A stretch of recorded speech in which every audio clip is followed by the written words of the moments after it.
when we talk about Gogi and you mentioned graduations and stuff, um, what defines mastery of Gogi? Is it what you're doing, how you're doing it? Is it something more spiritual? Is it something very personal, or is it something very public? Well, a couple of things. I think the magic, if you could say it's not really magic, but the simplicity of Gogi is what makes it so universal. There was not one type of person that contributed to the tools. There was not one type of religion or organization that contributed to all the aspects of the culture. Gogi is universal. We have a calendar. We all study on a calendar, but we do things very differently. Like how the state of Oregon runs their Gogi is very different than California. And in Missouri, they run it differently there. So it's really what is possible. What is possible? And then you get a staff member and one of our Gogi students collaborating, and they create their own Gogi environment. So there's a lot of flexibility. The only thing that we want is to share these simple tools for positive decision making. And if you choose to study in a meeting format, we've got that. If you choose to study in a recovery format, we've got that. If you choose to study any one of our courses, we have those.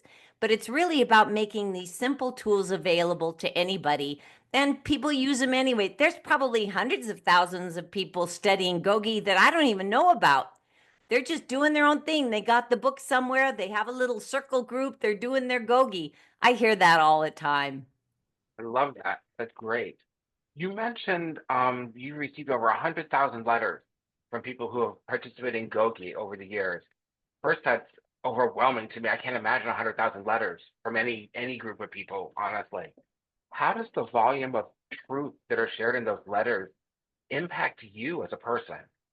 Knowing what you're doing and seeing that I'm assuming on a daily basis, you're getting mail if you have that many over the years. So we get our first letter that says, I want Gogi. I saw it on my tablet. My family saw it on YouTube. My family saw it on Facebook. I want Gogi. We send them back an assignment called the My Life Story assignment. They have to write 15 pages about their life, reflecting.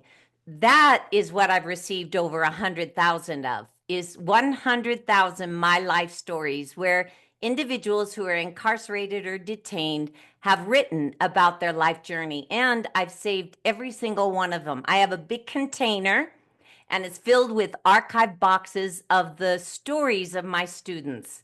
And I feel like in a way I'm like a Gogi mother, and all of their homework is on the refrigerator. Many of them, many of them didn't have mothers that had magnets for the refrigerator. Some of them didn't have Right. refrigerators, but I've kept every single My Life story. So I have the story of over 100,000 prisoners as they go through the journey of understanding themselves and how can they contribute positively and how can they make the world a better place and who are they? And most of them say that that 15-page assignment, while very daunting, actually illuminated so much in their own lives. Do you remember the first letter you got? Oh, yes, absolutely. Will you share without any breach of Sure, confidentiality or sure. anything? What was in that first letter that motivated you to keep going to accumulate 100,000 of them? Yeah, so the Terminal Island project was growing, but we started with 6 or 8 prisoners who became Okay. students, and then it grew to 16, then 32. Then pretty soon the entire gym was filled and officers lined the walls, and there would be 100 or more prisoners slash students in the room. But prisoners get transferred. I didn't know that, especially at the feds. Prisoners gets transferred. So I'd have people transferring and they'd say, "Well, I can't lose my Gogi. I gotta remain connected." Well, I'm not gonna have them write me letters at my house. So I got a Right. P.O. box. I got a P.O. box in 2006. And we still have the same P.O. box, by the way. And I bought the biggest one available because I knew we were going to get a lot of letters. And I would go every week and look at the box, and it was empty, empty. I thought, maybe I'm wrong. I don't think I'm wrong, but maybe I'm wrong. Go and I remember the first time I went to the mailbox and I turned the key, opened it, and there was one lone letter in the bottom of the Hey, box. And it was from one of my students named Danny Allen. And Danny Allen wrote me a letter. I remember I lifted the letter and I started to cry. And I turned around and I slid down and sat down next to the P.O. box and opened the letter. And he wanted Gogi. How did that make you feel at that moment? Well, how it makes me feel now is beautiful. It's beautiful. Excellent. After reading these hundreds and thousands of letters, um, some of them have to be really heavy and heartbreaking. Others make you feel wonderful, and make you realize how fortunate some of the people that you work with have been in life, and maybe question how they ended up where they're at in your universe. How does that make you feel as a person? Well, most of them, I wouldn't trade my horror for theirs. Oh, It reduced my perspective from I had a bad childhood and I wasn't heard or listened to. It reduced it down to nothing.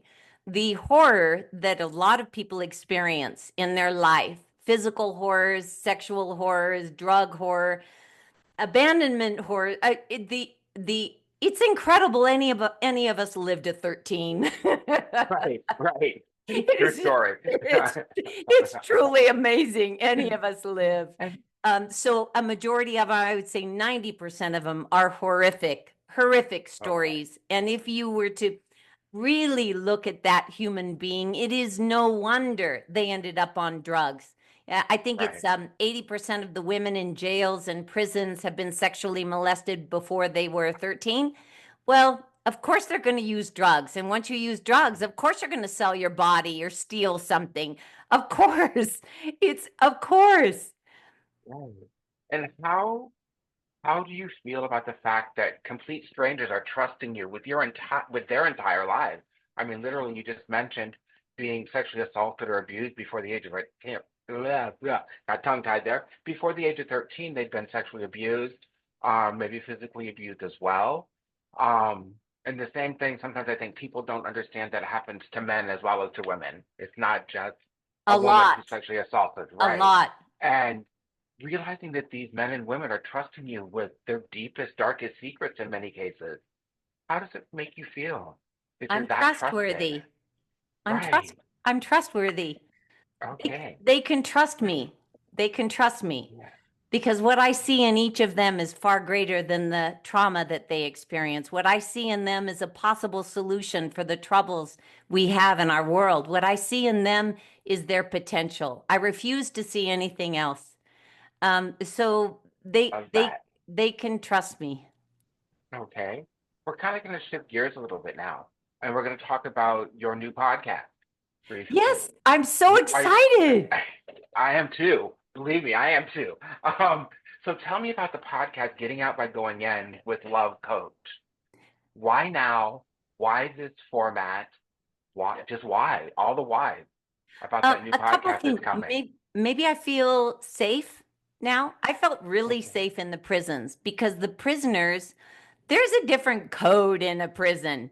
You look somebody in the eye and your word is your bond and there's a different code in prisons. And my students, the prisoners, could trust me. They knew they could trust me and I could trust them. But out here, it's a different Not so game. much. It's a I say different not so game. much. People Right. lie, they cheat, they steal, they're too busy. Oh yes, I said I would do that. I can't. There's people are not people of their word. At least that's what I'm experiencing. Why now? Because enough of my students have gotten out that I've got a good group of warriors. Yeah. Um, let's see.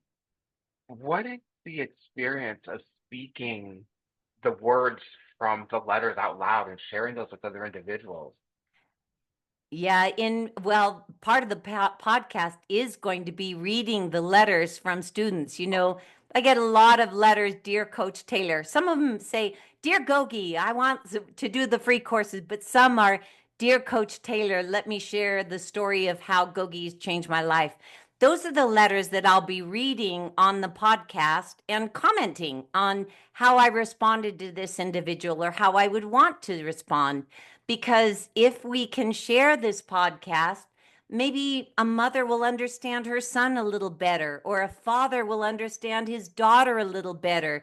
If you have a loved one who's incarcerated or has an addiction, maybe just reading these letters of these amazing human beings who have caused so much harm, but who have had harm caused to them, if they are putting the pieces together, I believe that their words can help us put the pieces together in our own life. I think we have a lot to learn from the journey of getting out of prison by going in.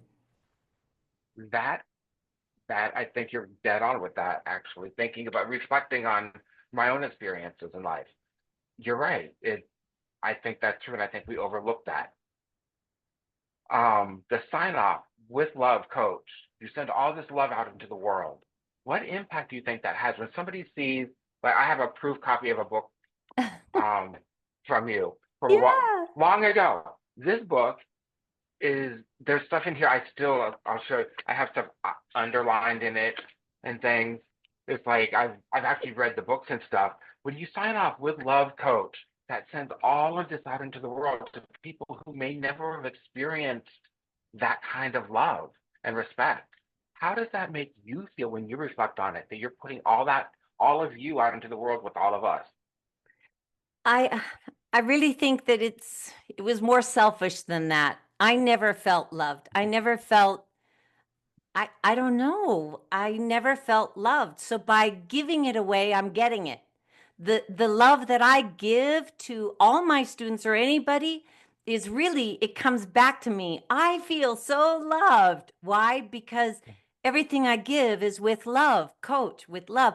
Give it away, give it away, give it away, give it away. Feel it, feel it, feel it. I Okay. just experience that the more I'm able to gift the feeling seen and heard to other people, the more I feel seen and heard, the more love I feel. Reflecting on the podcast again, it's brand new, just getting up and going. Who do you most have hope will be listening to it?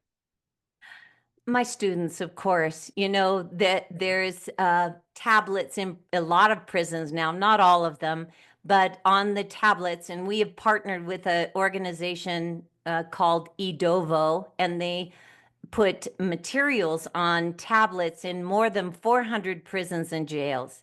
So the motivation of the podcast is I can reach these students without having to drive drive for hundreds of miles and stay in little tiny towns with terrible hotels and no restaurants. And I got to tell you, I it's been a journey. It's been pretty Wow. horrific. But if I can reach Yeah. them by on their tablets, then I'll be more than happy to share everything that I've Right. experienced in 25 years. Okay. Do you consider your podcast a message to the world or to your former students? And I shouldn't call them former students because Gogi is a lifelong commitment. It's like to your students. Is this for them? Is it for everybody to be introduced to Gogi and hopefully get it into additional prisons to help even more individuals? JT, I'm not sure how ready people are to be still and actually listen. Our world is very divisive. It's very consumer oriented. It's vindictive and mean in many cases. There is an undercurrent of a need for gentleness. So I am certain that if somebody needs something gentle and kind, they will stumble upon the podcast. And I just hope, beyond all hope, that it touches their heart in a way that mine was touched. Um, I hope that everybody can feel the level of freedom that I am now feeling, or that my students, the prisoners, feel. I wish that for the world, but to even have the possibility of that, you have to be still enough. You have to learn belly breathing and boss in my brain and 5-second light switch. You have to be able to shift your perception, positive thoughts, positive words, positive actions. You have to be able to move beyond the past, let go, forgive, claim responsibility, and you have to be able to create something different. Reality check, ultimate freedom, and what if.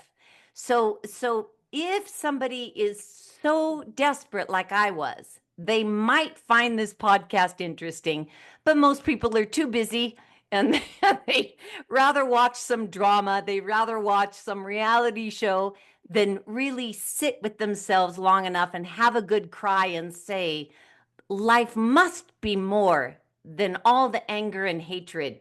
Life must be more than me being miserable. Life must be more than scrolling.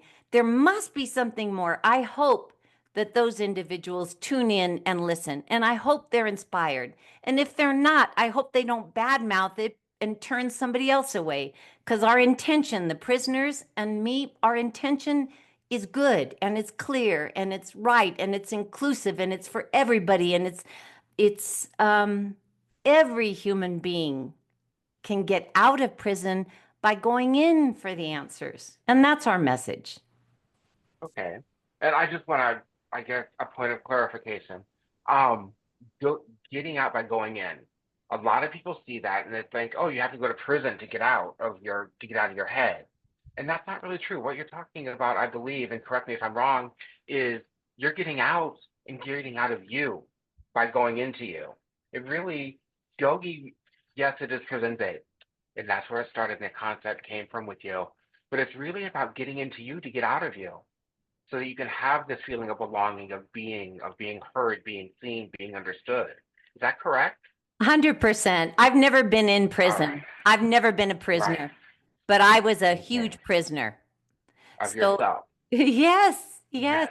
Of my own life experience, of my own abandonment issues, of my own parental issues, my sibling issues, my financial issues, the husband leaving me issue, being a single mom issue, la.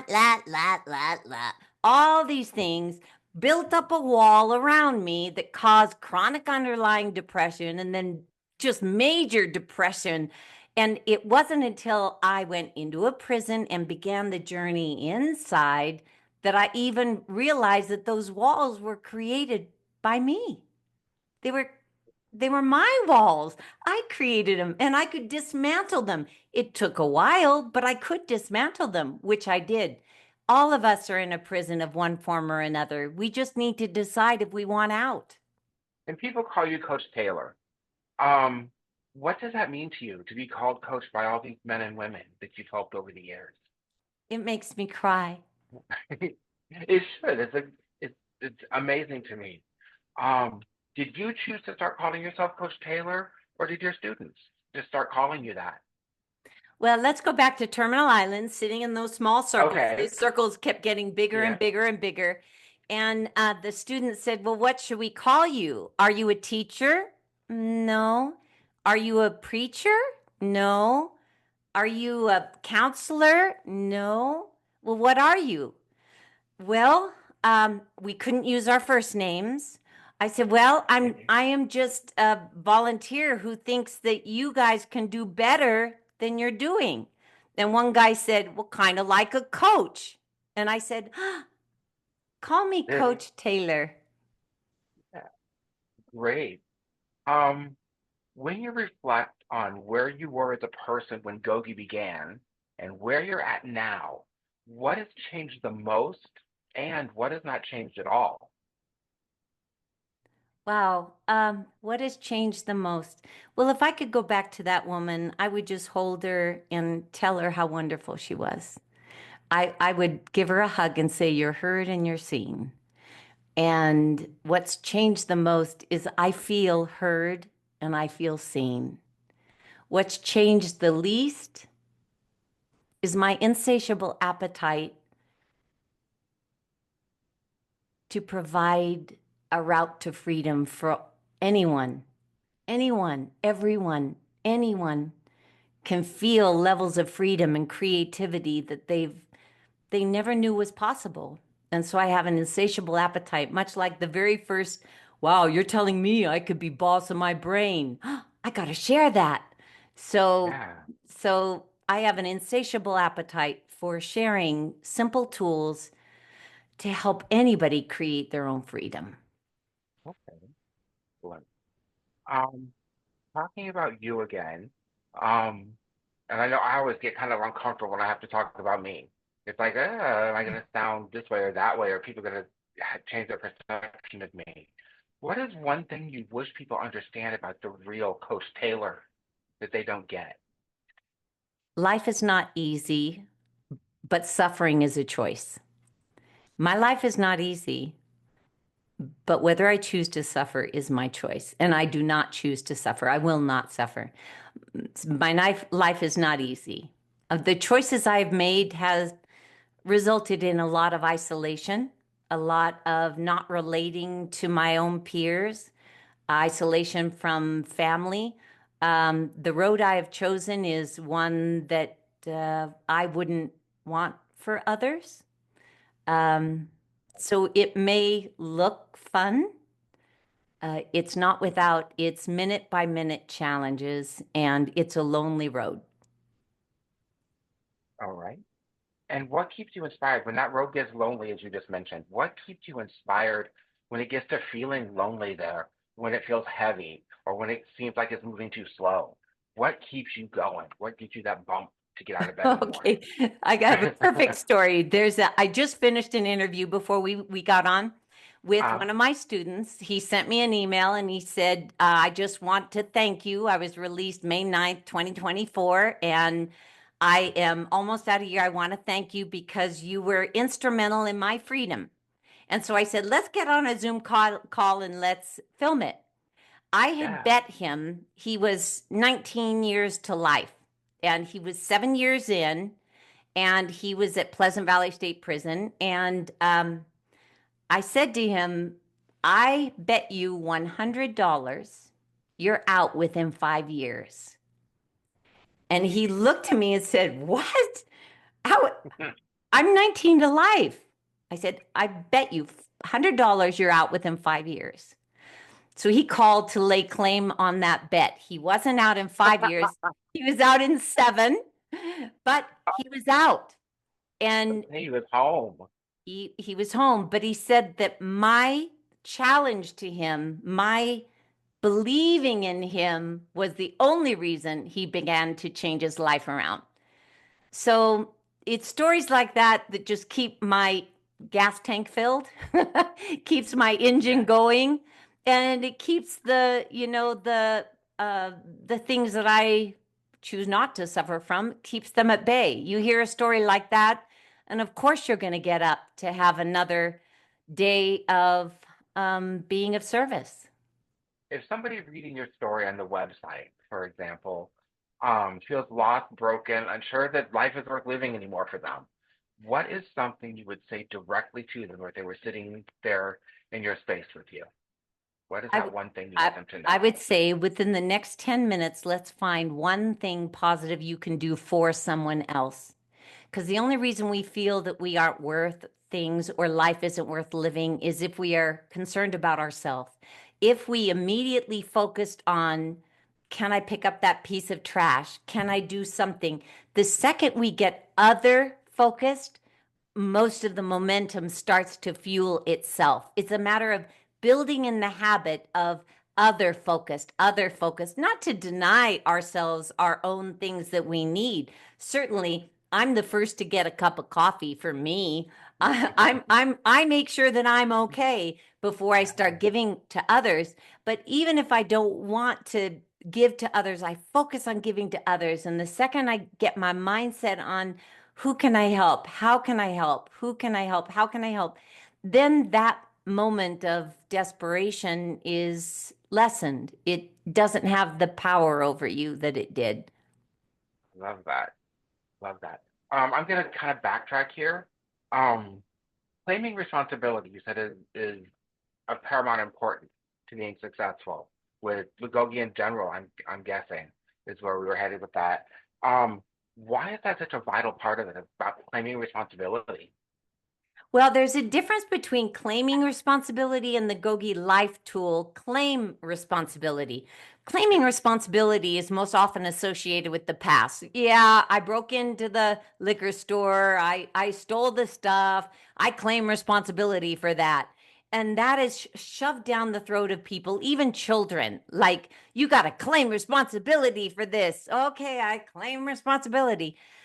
As a GOGI Life tool, it's different. It's claim responsibility for who I am today. How I act and react today is what I'm using the tool claim responsibility for. So my actions and my reactions today are mine. So I'm no longer tethered to the past. I'm no longer tethered to an addiction. I'm no longer tethered to abandonment or depression or gangs or anything. My actions and my reactions are mine today. I claim responsibility for my actions and reactions. That puts me in control of everything that I am thinking and saying today. So irrespective of what went on yesterday or 2 minutes ago, I can claim responsibility for this moment forward. And that's the beauty of this tool. All right. Um, so we're getting here towards the end of our time together today. Anyway, I hope there are many more of these conversations actually after today. It's got my mind going 100 different directions actually. Some other things that I can write about. Any final words from you for anybody who's reading this on your website when it goes on there? People are in prison and they don't even know it. Freedom is available for everyone. Anybody who's stuck in any mindset, thought, relationship, there is freedom to be found there. And the GOGI Life Tools are simple ways to start making that happen. Perfect way to wrap this up. I love that. First, I want to thank you for participating in this today. I'm looking forward to getting this written for you. Yeah, I've learned a lot. It's been great finally meeting you. I know. Like, yay. I'm so grateful.